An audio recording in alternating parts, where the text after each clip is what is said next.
one that you said is this also mine?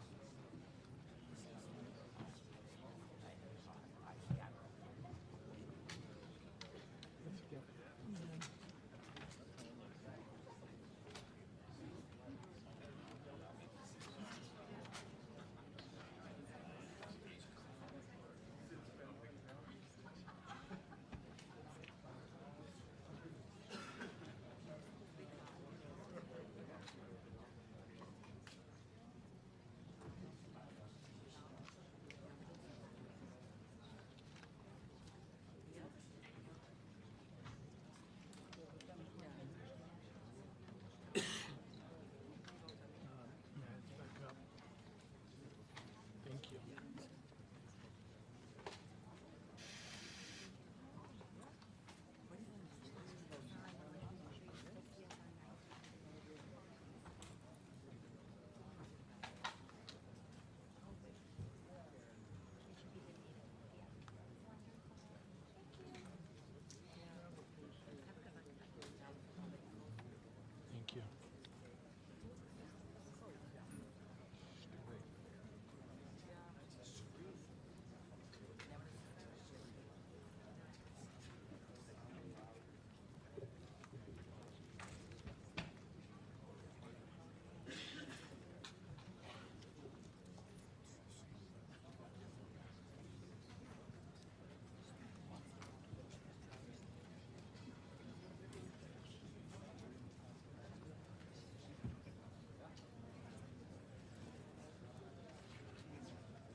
Nog niet.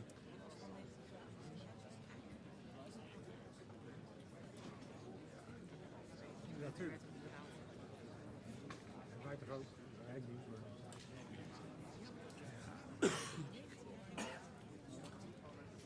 Zeker.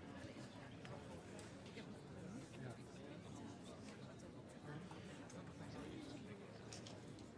Ik heb het gemist.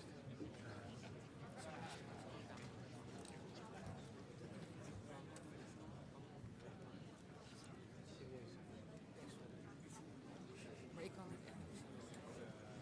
Ik weet dat er over een grond wordt bepaald. Tuurlijk, dat doet iedereen. Ik zou dat proberen.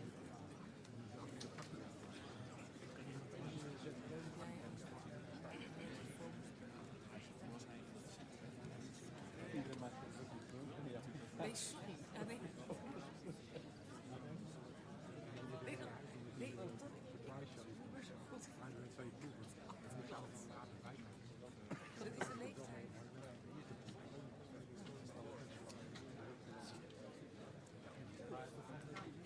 Ik had het wel even. Ik had audio en lange mensen.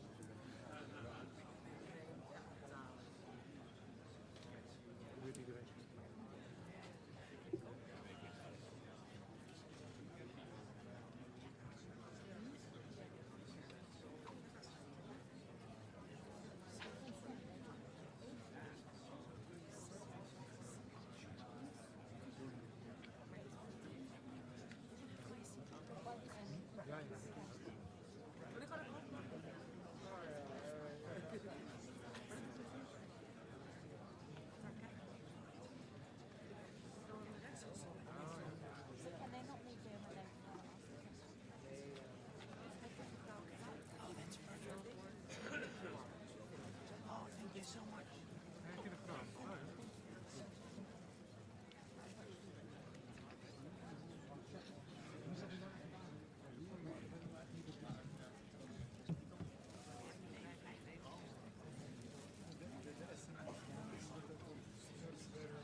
Well, thank you very much. This has been an honor.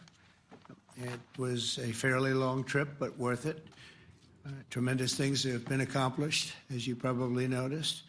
Listened to a lot of wonderful speeches from the heads of a lot of wonderful countries.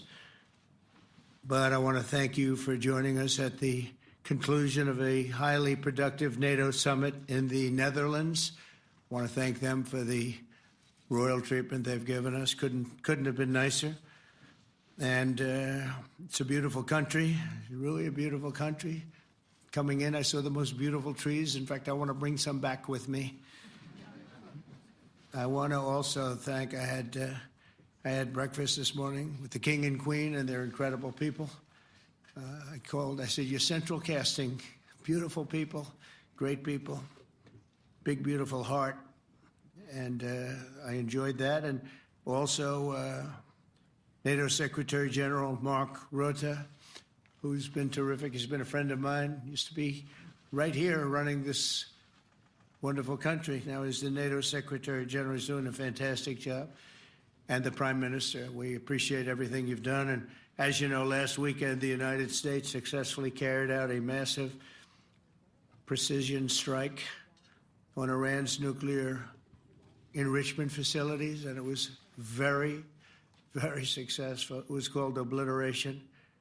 No other military on earth could have done it, and now this incredible exercise of American strength has paved the way for peace with a historic ceasefire agreement late Monday, and we call it the 12-day war. Spoke to a few people. I guess that just sounded like the right name. It was a 12-day war. And we think it's over. I don't think they're going to be going back at each other. I don't think so. Not only have we dealt decisively with the critical threat of Iran's nuclear program, which was what I wanted. I said, Iran cannot have a nuclear weapon. I've said that for 15 years, long before I decided to do the political thing.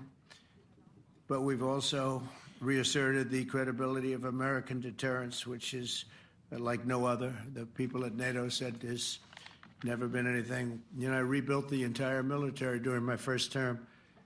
And we have a great military. We have great generals. I got to know the good ones and the bad ones. We kept the good ones. Over the past 2 days, I was honored to participate in the NATO leaders meeting and also had extremely good individual discussions with the King and the Queen, Secretary General Rutte, and the Prime Minister. Great discussions.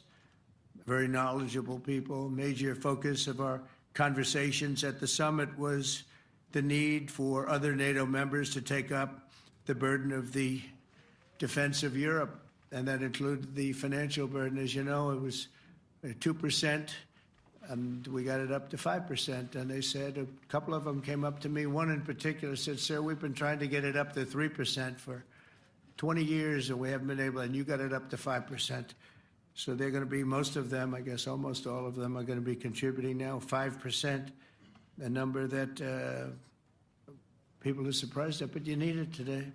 The United States accounts for 2/3 of all NATO defense spending, and since I began pushing for additional commitments in 2017, believe it or not, our allies have increased spending by $700 billion.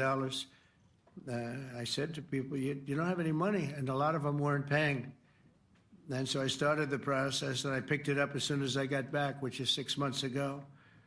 And following my election last November, almost all have accelerated plans to reach the 2%, 3%, 4%, and then ultimately, very quickly, 5%. And all of this is going to be done very quickly, almost immediately. You probably know this as well as I do. I'm sure they've been talking about it. It's really been a big focus. In a very historic milestone this week, the NATO allies committed to dramatically increase their defense spending to that 5% of GDP, something that no one really thought possible. And they said, you did it, sir, you did it. Well, I don't know if I did it, but I think I did. This will be known as the Hague Defense Commitment, which is pretty good, pretty appropriate. When the allies reach this number, it will add more than $1 trillion a year.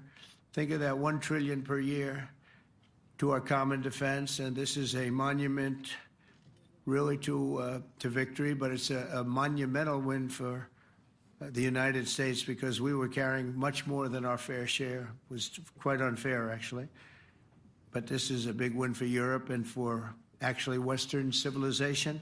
For years, past administrations failed to get most allies to contribute even the 2%. I remember when I came here, we had 4 countries that were up to 2%, and I remember Poland was there. A couple of them were there, and but most of them were. We had 28 at the time. As you know, it's increased a little bit, and they've agreed now to more than double their budgets in all cases.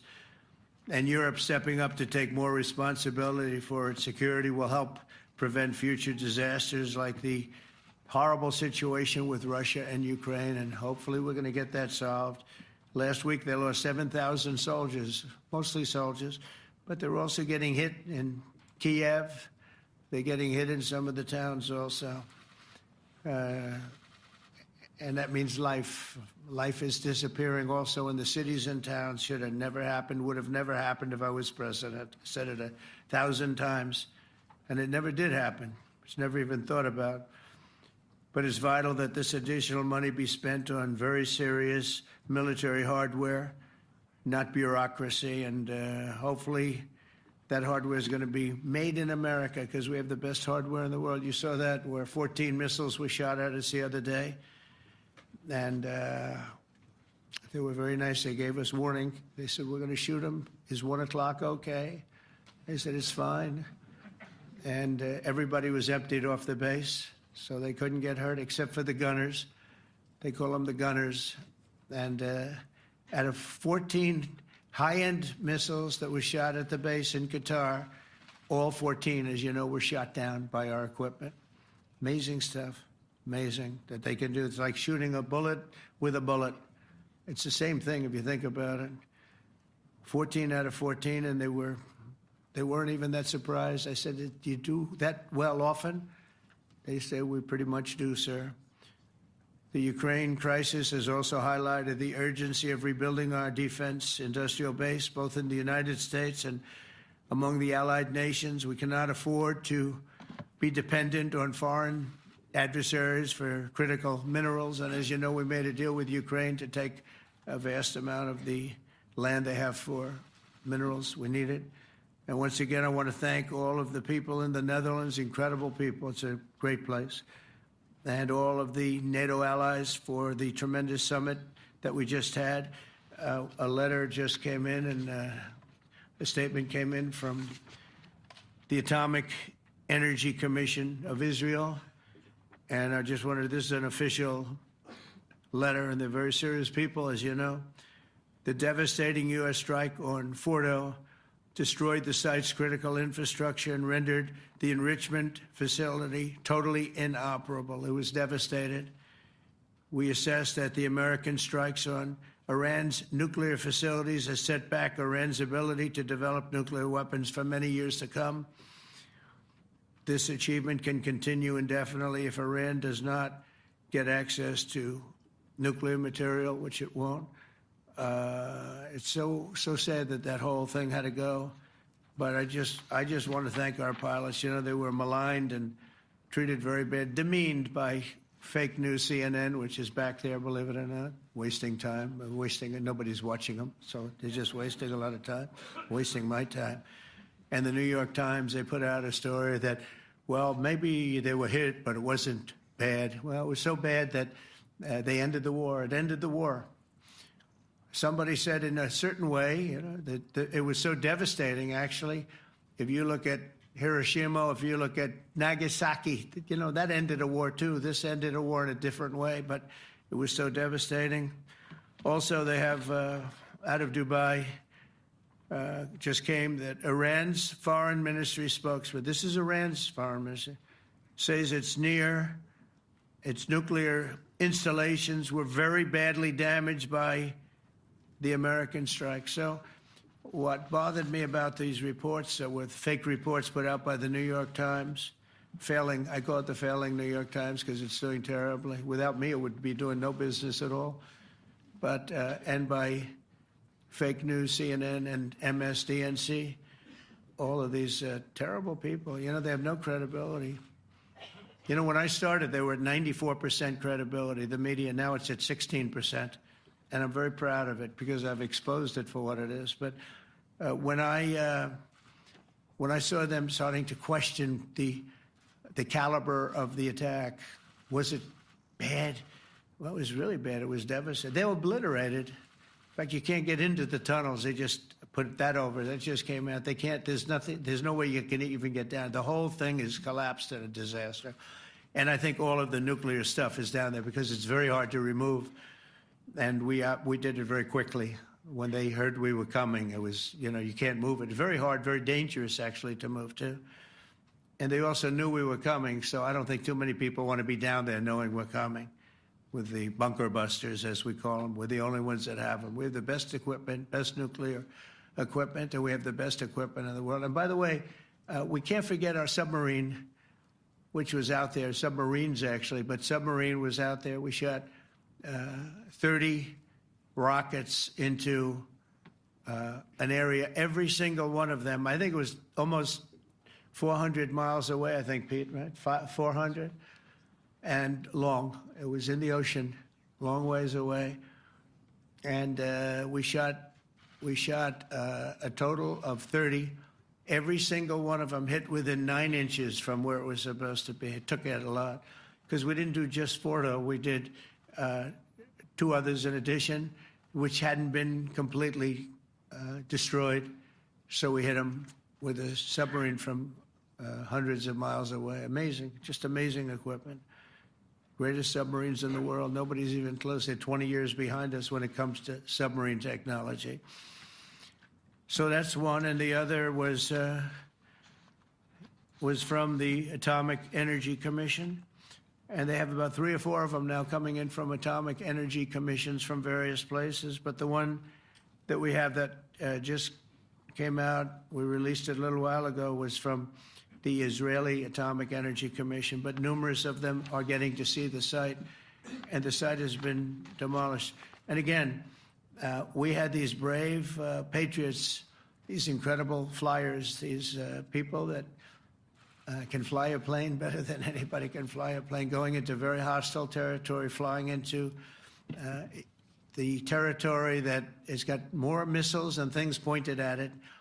But it was very stealth. They didn't get to see it. It was dark. That's the amazing thing about the shots. They hit the shots perfectly, and yet it was dead dark. There was no moon. There was no light. It was virtually moonless.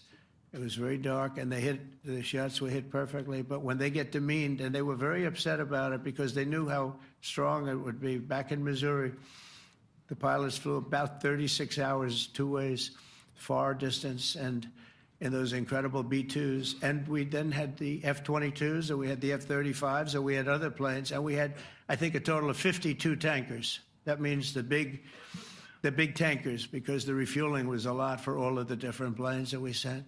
Incredible operation, and I have to say, General Raisin Kane was incredible. That's why he beat ISIS, and we beat ISIS in a matter of weeks. I was told it would take 4 to 5 years. We did it in a few weeks. And he was great. That's why he's the head of the Joint Chiefs of Staff right now, because I had a very good experience with him. He knocked out ISIS in a period of literally a few weeks. Amazing. And it was supposed to take a few years, 5 years to be exact.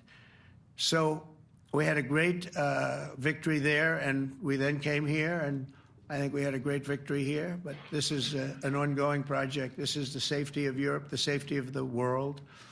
And they've raised it from 2% to 5%, something which nobody, and you're talking about over $1 trillion a year. So we're talking about a lot of money from coming in from countries that we're not paying nearly enough to be effective. So I have, as you know, Marco Rubio with me, and Pete Hegseth, Secretary of State and Secretary of War. Should we say Secretary? You know, it used to be called Secretary of War. Maybe for a couple of weeks we'll call it that, because we feel like warriors. Used to be called Secretary of War. In fact, if you look at the old building next to the White House, you can see where it used to be Secretary of War. Then we became politically correct, and they called it Secretary of Defense. I don't know, maybe we'll have to start thinking about changing it, but we feel that way. Do we have any questions, please? Wow. That's a lot of questions. Who's a nice person? Oh, you're not a nice person, but I'll let you ask one. Go ahead. What's he going to ask? He is not nice at all. I know him well. Thank you, Mr. President. Yeah. Thank you for taking the time before flying home. You just said you believe the conflict between Israel and Iran is over. What makes you so confident it is? And what do you do if it isn't? Because I dealt with both, and they're both tired, exhausted. They fought very, very hard and very viciously, very violently, and they were both satisfied to go home and get out. And can it start again? I guess someday it can. It could maybe start soon. I think a big telltale sign was when, as you know, Iran somewhat, by not much, violated the ceasefire, and Israel had the planes going out that morning, and there were a lot of them, 52 of them. And I said, you got to get them back. And they brought them back. They didn't do anything. They brought them back. It was very good. I thought it was amazing, actually. They have fought a hell of a war. They fought very hard. I think the war ended, actually, when we hit the various nuclear sites with the planes. And I just hope you people can give these pilots, these are the best pilots in the world. They're the best shots in the world. They call them shots. That's what they are. And wait a minute. And I just hope you can give them the respect they deserve, because they came home to fake news. And like, oh, gee, there was hardly any damage. The things are decimated. So, but I think, no, I think they're very much finished. I think Israel's going to get back to doing what they do. And I think that Iran's going to get back. You know, Iran has a huge advantage. They have great oil, and they can do things. I don't see them getting back involved in the nuclear business anymore. I think they've had it. They've been at it for 20 years, and I don't see that happening either. Now, if it does, we're always there. It won't be me. It'll be somebody else, but we're there. We'll have to do something about it. Yes, please, go ahead. Go ahead. Oh, fake news, CNN? Oh, yeah, here we go. Wait till you hear this question.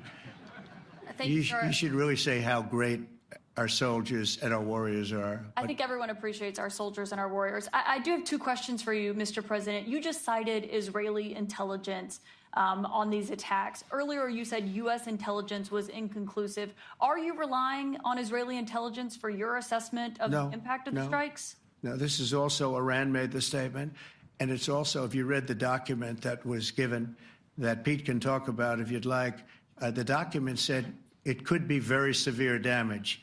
But they didn't take that. They said it could be limited or it could be very severe. They really didn't know, other than to say it could be limited or it could be very, very severe. And you didn't choose to put that because it was very early after. Since then, we've collected additional intelligence. We've also spoken to people who have seen the site, and the site is obliterated. And we think everything nuclear is down there. They didn't take it out. Okay, question? Please, go ahead. Go ahead. Yeah, blue dress. Thank you so much, Mr. President. Yesterday, you said China can now continue to purchase oil from Iran. Yeah. Are you giving up on your maximum pressure campaign? Because there are sanctions right now. With who? On Iran. No, look, they just had a war. The war was fought. They fought it bravely. I'm not giving up. They're in the oil business. I mean, I could stop it if I wanted. I could sell China the oil myself. I don't want to do that. They're going to need money to put that country back into shape. We want to see that happen. No, if they're going to sell oil, they're going to sell oil. We're not taking over the oil. We could have, you know. I used to say with Iraq, keep the oil. I could say it here, too. We could have kept the oil. No, China is going to want to buy oil. They can buy it from us. They can buy it from other people. But you're going to have to put that country back into shape. It desperately needs money. Yeah. Yeah, please. Here we go. I'm picking the beauties today. Go ahead. Mr. President, Secretary General Rutte has described President Putin as an adversary, a threat, an enemy. Do you view him the same way? And in addition to that, you mentioned General Kane, your chief of staff, the chairman of the Joint Chiefs of Staff. General Kane. Yes. He has said that Mr. Putin has territorial ambitions beyond Ukraine. Do you view that in the same way? It's possible. I mean, it's possible. I know one thing. He'd like to settle. He'd like to get out of this thing. It's a mess for him. He called the other day. He said, "Can I help you with Iran?" I said, "No, you can help me with Russia." Because, you know, in the last few weeks, we took care of India and Pakistan, Kosovo, Serbia. I think on Friday we have coming in, the Congo is coming in, and Rwanda is coming in. That was a vicious war that went on, a machete war, heads chopped off all over Africa. They're coming in. We did 2 others in addition to that. Nobody's ever done anything like this. No, I consider him a person that's, I think, been misguided. I'm very surprised, actually. I thought we would have had that settled easy. I've settled 4 of them in the meantime. But he did call up, and he said, you know, he's close to Iran. He'd like to help us get a settlement. I said, no, you help me get a settlement with you, with Russia. And I think we're going to be doing that, too. Yeah, please. Go ahead, please.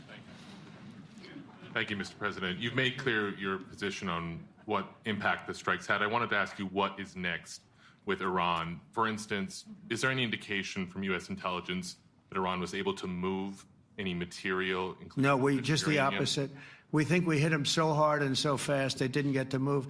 And if you knew about that material, it's very hard and very dangerous to move. It's called, in many people, they call it dust, but it's very, very heavy. It's very, very hard to move. And they were way down. You know, they're 30 stories down. They're literally 30, 35 stories down underground. You think you got it all? Oh, yeah, we think we got it. We think it's covered with granite, concrete, and steel. Can I ask you, are you interested in restarting negotiations with Iran? And if so, have they reciprocated? So our people, Marco could answer this, but our people are not, I'm not. The way I look at it, they fought, the war's done, and, you know, I could get a statement that they're not going to go nuclear. We're probably going to ask for that, but they're not going to be doing it. But they're not going to be doing it anyway. They've had it. They've had it. Now, maybe someday in the future we'll want that. But I've asked Marco, do you want to draw, I just asked him the question as we were walking on the stage, do you want to draw up a little agreement for them to sign? Because I think we can get them to sign it. I don't think it's necessary. Marco, do you want to talk about that, please? Well, Mr. President, I think President Trump has shown a willingness to meet and talk to anybody in the world who's interested in peace. I don't know of any president that's been as willing as he has to meet with anyone and talk about peace. We'd love to have peaceful relations with any country in the world. And so obviously that'll depend on Iran's willingness not just to engage in peace, but to negotiate directly with the United States, not through some third country or fourth country process. But I know of no president, probably in our modern history, that's sought peace more than President Trump has. Sounds like the door is open, but you're in no rush. Is that right? Sounds like the door is open. But I'll tell you what, look, we're going to talk to them next week with Iran. We may sign an agreement. I don't know. To me, I don't think it's that necessary. I mean, they had a war, they fought. Now they're going back to their world. I don't care if I have an agreement or not. The only thing we'd be asking for is what we were asking for before about we want no nuclear, but we destroyed the nuclear. In other words, that's destroyed. I said, Iran will not have nuclear. Well, we blew it up. It's blown up to kingdom come. And so I don't feel very strongly about it. If we got a document, wouldn't be bad. We're going to meet with them, actually. We're going to meet with them. Yeah. Yeah, go ahead, please. Yes. Mr. President, Netherlands TV, thank you for visiting our country. Good. As I understood, thank you. I, of course, would like to know how you slept last night at the House of the King. Oh, I slept beautifully. But probably a more serious question. I think you just had a meeting with President Zelensky. Did you discuss any ceasefire in this Russo-Ukrainian? No, I wanted to know how he's doing. He was very nice, actually. You know, we had little rough times sometimes. He was couldn't have been nicer. I think he'd like to see an end to this. I do. I think what I took from the meeting couldn't have been nicer, actually. But I took from the meeting that he'd like to see it end. I think it's a great time to end it. I'm going to speak to Vladimir Putin and see if we can get it ended. But look, these are brave people. They're fighting these wars all over the place. You know, last week they had, I guess, I told you, close to 7,000 young soldiers, Russian and Ukrainian soldiers were killed, 7,000 in 1 week. It's crazy. It's crazy. So I'll be speaking to Putin. No, I had a good meeting with with Zelensky, and I had a lot of good meetings. We had a lot of good meetings with a lot of people, a lot of great leaders. But he's fighting a brave battle. It's a tough battle. Yeah. Go ahead, white dress. Thank you. Ida Hallikainen from Finland, Ilta-Sanomat. Good. You have played golf with President Alexander Stubb. How do you see Finland as a NATO ally and partner, and how would you describe your relationship with our president? Well, he's a very good golfer, okay? In fact, he was on his college golf team. He went to a good college in the South, as you know, a very good college, and he was a good golfer. We had a good time. I think my relationship's great. I want to buy icebreakers. You know, you're very good at icebreakers. And I actually made him an offer. I didn't go to Congress. They'll try and impeach me for this.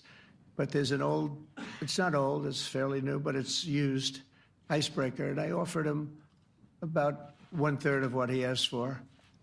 But we're negotiating. We need icebreakers in the U.S. And if we can get some inexpensively, I'd like to do that. Actually, they'll fix it up, make it good. Also, we may buy some icebreakers. You know, that you're the king of icebreakers, that particular country. They make them good. They make them really good, and they know what they're doing. And so we're negotiating with them for about 15 different icebreakers. But one of them is available now. It's old, and it's, old. It's like 5-6 years old. And we're trying to buy it. I'm trying to make a good deal. It's all I do my whole life. My whole life, that's all I do is make deals. Yeah, please. Go ahead. Sir, go ahead. Yeah, a question for NewsHour, Dutch TV. First of all, on Article 5, on your way here, you spoke about the commitment of the U.S. to Article 5, saying, I'll give you my definition once we're here. Yeah. What is your definition, and may the U.S. commitment to Article 5 change in case some of the NATO members do not reach the threshold that was discussed today? My second question is following up on a colleague on Iran. What intel reports do say that everything over there was obliterated? Yeah, well, there are numerous of those reports, and they're coming out fast and furious. But the most respected ones we've already seen. And I will say that on a very confidential basis, they're looking at the reports, like numerous reports, and including people going to the site and checking the site. And they're going to be having, I guess you're going to be having over the next couple of days a full, you're going to encapsulate it. But no, the site was obliterated, just like I said it was, and just like the pilots should be given credit for. As far as Article 5, look, when I came here because it was something I'm supposed to be doing, but I left here a little bit differently. I said, I watched the heads of these countries get up, and the love and the passion that they showed for their country was unbelievable. I've never seen quite anything like it. They want to protect their country, and they need the United States. And without the United States, it's not going to be the same. And you can ask Mark, or you can ask any of the people that were there. It was really moving to see it. They love their country. They were so respectful of me because I'm the head of the United States. And I made, the King of Saudi Arabia, when I was in the Middle East, so I was in Qatar for a different reason, not a reason to get shot at. We were in there for economic development reasons, Qatar, UAE, and Saudi Arabia. All three leaders of those countries, and we took back $5.1 trillion into the United States. All three leaders said, you're presiding over the hottest country in the world. The United States right now is the hottest country. Everybody wants to be there. Everybody wants a piece of it. He said, a year ago, your country was dead. You had a deadhead running it. You had a country that was dead, and it was dead. You had people pouring through the borders. You had inflation. You had everything. He said, you've made it in 5 months at that time. You've made it the hottest country. This is the hottest country in the world. The United States right now is the hottest country in the world. And when I was around that table, it was a nice group of people, many of whom I knew from previous. When I saw the passion they had for the country, almost everyone, and you probably have the tapes, it was very public, but almost every one of them said, thank God for the United States. Without the United States, they couldn't really have NATO. It wouldn't work. It wouldn't work. It will in the future because now they're paying much more money. But it wouldn't work. It was great. And I left here differently. I left here saying that these people really love their countries. It's not a ripoff. And we're here to help them protect their country. Okay, we'll do one or two more. Thank you, Mr. President. Yeah. A question on Spain. Are you satisfied with today's... Oh, I think Spain's terrible what they've done. No, I do. They're the only country that won't pay the full up. They want to stay at 2%. I think it's terrible. And, you know, they're doing very well. The economy is very well. And that economy could be blown right out of the water with something bad happening. You know, Spain is the only country that... Are you from Spain? Yeah. Good, congratulations. You're the only country that is not paying. I don't know what the problem is. I think it's too bad. So we'll make it up. You know what we're going to do? We're negotiating with Spain on a trade deal. We're going to make them pay twice as much. And I'm actually serious about that. We're going to make Spain... I like Spain. I have so many people from Spain that it's a great place and they're great people. But Spain is the only country out of all of the countries that refuses to pay. And, you know, so they want a little bit of a free ride. But they'll have to pay it back to us on trade because I'm not going to let that happen. It's unfair. It's unfair to NATO. All right, sir, please. Go ahead, right in the back. Yeah, you, tall one. The tall man. Mr. President, Johannes Petra from Austrian National Television. How are you? You once said that you would end the Ukraine war in 24 hours. You later said that sarcastically. Well, of course it was sarcastic. But you've now been in office for 5 months and 5 days. Why have you not been able to end the Ukraine war? Because it's more difficult than people would have any idea. Vladimir Putin has been more difficult. Frankly, I had some problems with Zelensky. You may have read about him. And it's been more difficult than other wars. I mean, look, we just ended a war in 12 days that was simmering for 30 years, frankly. We ended Rwanda and the Congo. It's coming to sign the documents. We've already signed basic documents, but they're coming, I think, to the White House on Friday. We ended Serbia was going to go at it. But maybe the most important of all, India and Pakistan. And that wasn't whether or not they may someday have nukes like we're talking about in the Middle East, like we're talking about with Israel and Iran. This is they have nuclear weapons. I ended that with a series of phone calls on trade. I said, look, if you're going to go fighting each other, it was getting very bad. You know how bad that last attack was. It was really bad. If you're going to go fighting each other, we're not doing any trade deal. No, no, no, you have to do a trade deal. I said, we're not doing any trade deal. And in fact, I had the general, who was very impressive. The general from Pakistan was in my office last week. You know, Prime Minister Modi is a great friend of mine. He's a great gentleman. He's a great man. And I got them to reason. I said, we're not doing a trade deal if you're going to fight. And if you're going to fight each other, we're not doing a trade deal. And you know what? They said, no, I want to do the trade deal. We stopped the nuclear war. Go ahead. Go ahead, Jeff. Here's another beauty, Jeff. He's a beauty, all right. Go ahead. Mr. President, to follow up on Ukraine, will the United States contribute any more money to Ukraine's defense this year to the $5 billion that allies are giving? And one question, you had another meeting with the Dutch opposition leader, Mr. Wilders. Can you tell us about that meeting? And are you upset about his anti-Muslim stance? I'm not upset about it. It's just his view. He's unhappy with the way things are going in this country and various countries. He was an opposition leader. And I was asked to meet with the opposition leader by the people that are running. I think they have some deal where if you have a meeting, you're supposed to meet with an opposition leader. I said, that's strange. We don't do that. But I met with I didn't know him. He seemed like a very nice guy, but he's in opposition to the current people, and that was set up by the current people. So I assume when I met with the Prime Minister, you're supposed to meet with the opposition. We'll have to try that sometime in our country. Let's not do it. But I thought he was very good. As far as money going, we'll see what happens. There's a lot of spirit. Look, Vladimir Putin really has to end that war. People are dying at levels that people haven't seen before for a long time. Go ahead. Go ahead. White shirt. Oh, she's all excited. So, BBC News Ukrainian. Where are you from?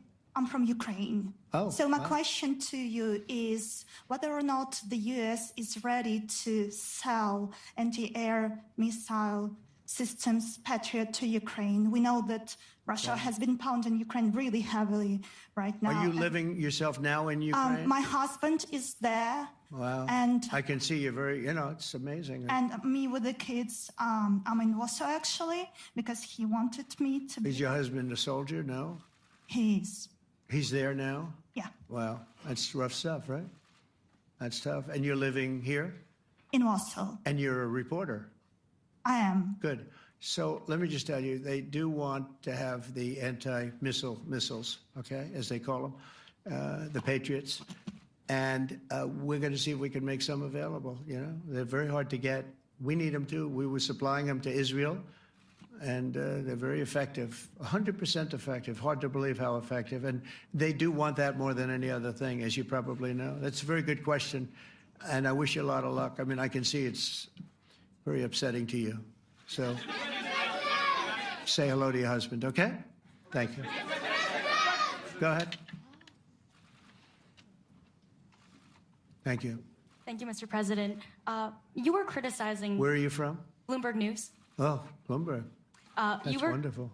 You were criticizing the Federal Reserve Chair before coming to this summit. Yeah, I think he's terrible. I was wondering if you've begun interviewing different candidates for the Fed pick. Yeah, I know within 3 or 4 people who are going to pick. I mean, he goes out pretty soon, fortunately, because I think he's terrible. We have no inflation. We have a tremendous economy. Hundreds of billions of dollars of tariff money is pouring in. Factories are being built because they don't want to pay the tariffs, so they're building them all over the country. I think we're close to $15 trillion. I told you $5.1 trillion from the Middle East alone, but of investment money coming in. There's never been anything like that in the history of our country. But we have no inflation. And we have borrowing because Biden, stupidly, they did short-term debt. So we have borrowing coming up. And, we'll go 10 years, maybe longer, maybe shorter, but we'll go a long period of time when we do the debt. And because of him, because of this guy, we will have to pay for years. We'll be paying for him. And I said to him, listen, there's no inflation. He says, but maybe there'll be some. That's true. I said, if there is some, what you do is raise the rate. I'm okay with that. You raise the rate in 2 years from now or in a year from now. But because the rate's high, we have to pay more for debt. It's pretty equal. In other words, if it's 4%, it's 4%. If you drop it a point, you'll pay 3%. So it's fairly equal, not necessarily, but fairly equal. So we're going to end up paying maybe 2 points or 3 points more. 3 points would be about $900 billion a year because of this very average mentally person. He's an average mentally person. I'd say low in terms of what he does, low. Low IQ for what he does, okay? Wait, so instead of paying $900 billion, we don't want to pay 900 just because he doesn't want to lower the rate. I said, if there's inflation in 2 years or 3 years or 1 year from now, you raise the rate and you take care of the inflation, among other things. But he's probably a very political guy, I guess. I don't know. I think he's a very stupid person, actually. All right, one more. Let's go. How about you? Go ahead. She looks so happy and everything. Thank you. That's why I picked her. I'm from Spain, too. I'm Ana Buch from La Vanguardia. I wanted to know if... You're where from? Spain, too. Ah. I wanted to know if you want to... That's the Spain corner right there. Shouldn't have said that. That's okay. I do like Spain, by the way. I think it's unfair that they're not paying, but go ahead. Are you going to negotiate directly with Spain about... I'm going to negotiate directly with Spain. I'm going to do it myself. They're going to pay. They'll pay more money this way. You should tell them to go back and pay. You're a reporter? You tell them to go back. They ought to join all of those countries that are paying 5%. Spain's going to be just about the only one that's not. They were the most hostile toward doing it. It just doesn't make sense to me. Okay. All right, Kelly, go ahead. Here we go. There's another one. Hello, sir. Thank you We got them all today. Okay. So, Mr. President, you talked about expecting some on-the-ground assessments at Fordo and other sites. No, here, is that here Israeli and U.S.? It's been obliterated, Kelly. It's been What is your message then, sir, to the intelligence community when they present reports? You're not disputing the DIA report. You're just... They presented a report that wasn't finished. We're talking about something that took place 3 days ago. I understand that, sir. The report was done 2 days ago. Wait a minute. Yes. They didn't see it. All they can do is take a guess. Now, if you take a look at the pictures, if you take a look how it's all blackened, you know the fire and brimstone is all underground because it's granite and it's all underground. You don't show it. But even there, with all of that being said, the whole area for 75 yards around the hole where it hit is black with fire. The group that's run by this gentleman, in fact, you may want to talk about it for a second because we're going to issue a report. And I think it's not even a very exciting report at this point. It's been obliterated, totally obliterated. And they did a report, but it was like, if you look at the dates, it's just a few days after it happened. Sir. So they didn't see it. They said it may be very severe. Understood. Do you have a message for the intelligence community, though, in terms of unvarnished information getting to you, that it's not... I don't really have a message. I would say issue the report when you know what happened. I wouldn't say that it could be severe or maybe not. They use the word severe. It could be severe or maybe it's not. And so people like you picked up and said, oh, it's not severe. No, the report was not a complete report. Yeah, the message was probably wait till you know the answer before you... And, sir, did you not have a public component to your Zelensky meeting for a tactical reason with President Putin? Let him answer this one. Hello, Mr. Secretary. Yeah. There's a reason the president calls out fake news for what it is. These pilots, these refuelers, these fighters, these air defenders, the skill and the courage it took to go into enemy territory flying 36 hours on behalf of the American people and the world to take out a nuclear program is beyond what anyone in this audience can fathom. And then the instinct of CNN, the instinct of the New York Times is to try to find a way to spin it for their own political reasons to try to hurt President Trump or our country. They don't care what the troops think. They don't care what the world thinks. They want to spin it to try to make him look bad based on a leak. Of course, we've all seen plenty of leakers. And what do leakers do? They have agendas. And what do? Do they share the whole information or just the part that they want to introduce? And when they introduce that preliminary report that's deemed to be a low assessment, you know what a low assessment means? Low confidence in the data in that report. And why is there low confidence? Because all of the evidence of what was just bombed by 12 30,000-pound bombs is buried under a mountain, devastated and obliterated. So if you want to make an assessment of what happened at Fordo, you better get a big shovel and go really deep because Iran's nuclear program is obliterated. And somebody somewhere is trying to leak something to say, oh, with low confidence, we think maybe it's moderate. Those that drop the bombs precisely in the right place know exactly what happened when that exploded. And you know who else knows? Iran. That's why they came to the table right away, because their nuclear capabilities have been set back beyond what they thought were possible because of the courage of a commander-in-chief who led our troops, despite what the fake news wants to say. But you're not disputing the report said what it said, even though it was initial. The report said what it said, and it was fine. It was severe, they think, but they had no idea. They shouldn't have issued a report until they did. But we've gotten the information. I think Pete said it better than you can say it. And, you know, you should be proud, you, especially you, should be proud of those pilots, and you shouldn't be trying to demean them. No, those pilots flew at great risk, a big chance that they'd never come back home and see their husbands or their wives. Let me just tell you, you and NBC, fake news, which is one of the worst, and CNN, New York Times, are all bad. They're sick. There's something wrong with them. But you know what? You should be praising those people instead of trying to find some. By getting me, by trying to go and get me, you're hurting those people. They were devastated. You know, I got a call from Missouri, great state, that I won 3 times by a lot. And I got a call that the pilots and the people on the plane were devastated because they were trying to minimize the attack. And they all said it was hit. But we don't think it was really maybe hit that badly. And they were devastated. They put their lives on the line, and then they have, and I'm not referring to you, but real scum come out and write reports that are as negative as they could possibly be. It should be the opposite. You should make them heroes and heroines. You should make them really people that they were so devastated when they heard this news. And you know what they said? One of them, I spoke to one of them, said, "Sir, we hit the site. It was perfect. It was dead on." Because they don't understand fake news, because they have a normal life, except they have to fly very big, very fast planes. But it's a shame. You should be making them heroes. All right, in the back. Go ahead, back, white, yeah. White jacket, yeah. Go ahead, give my mic. Hello. Deborah Haynes from Sky News. Good. Mark Rutte, the NATO chief, who is your friend, he called you daddy earlier. Do you regard your NATO allies as kind of children? No, he likes me. I think he likes me. If he doesn't, I'll let you know. I'll come back and I'll hit him hard, okay? No? He did it very affectionately. Daddy, you're my daddy. Do you regard your NATO allies, though, as kind of like children, and they're obviously listening to you and they're spending more, and you're obviously appreciative of that, but do you hope that actually they're going to be able to defend themselves, defend Europe on their own?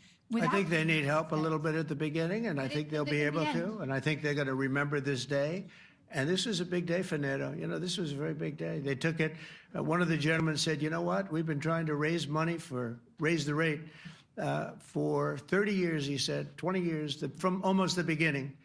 And he's been there for a long time. He said, "Until you came along, it never happened. What you did is amazing." It's been sort of an amazing day for a lot of reasons, but also for that. Yeah, go ahead. Do you think they can do it without you, though, in the future? Can they do it without Well, ask Mark. I mean, you have to ask Mark, okay?